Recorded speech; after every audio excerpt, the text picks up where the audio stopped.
Hi, in today's video I'll be reviewing the Karcher carpet glider for steam cleaners. If you haven't got a steam cleaner, I suggest you watch my video on the Karcher SC2 versus SC3.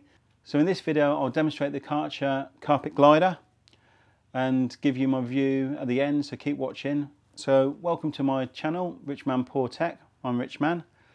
And in light of COVID virus and the explosion of anything to do with killing germs and sanitising products, I have here the Karcher carpet glider. So what does it do and why would you want one? Well, it allows you to use steam to sanitise your carpet. It's known that steam will actually kill 99% of germs and bacteria and freshen up your carpets and help lift the pile.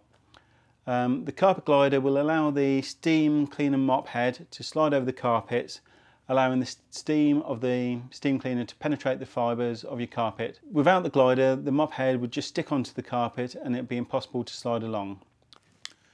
So it's just a one-piece plastic design. The easy fix mop head with the attached mop head cloth just pushes into the unit. This is best done with the attachment on the floor and it clips in place nicely and easy. To remove this can be done with your foot, so the hot steam does not come into contact with your hands.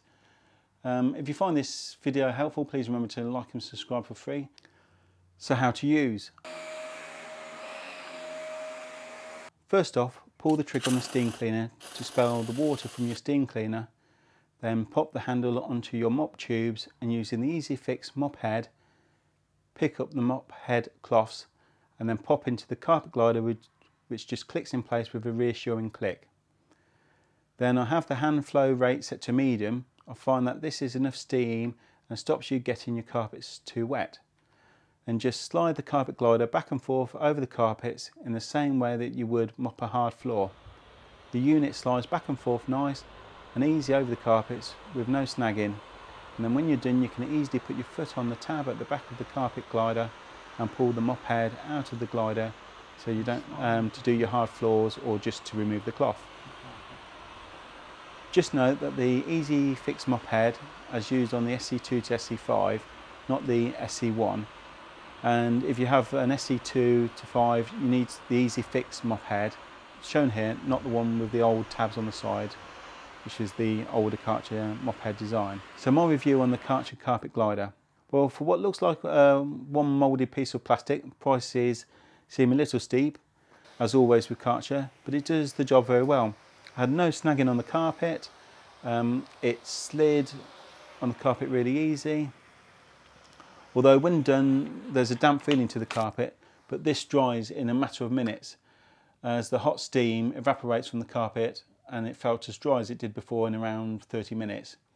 Prices will be found in the links below. So to sum up, would I recommend one? Yes.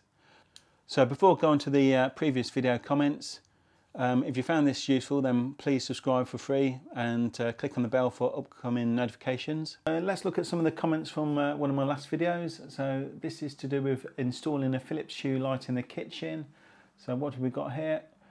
Thank you for this, very easy to follow along and much needed for a newbie like me. Well, it's nice to have comments like that, and it makes it worthwhile for me doing these sorts of videos. Hi there, very informative. Can you please post a link for the extension cables and the connectors?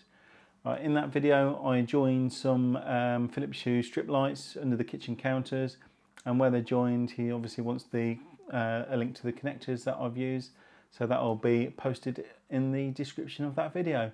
So cheers,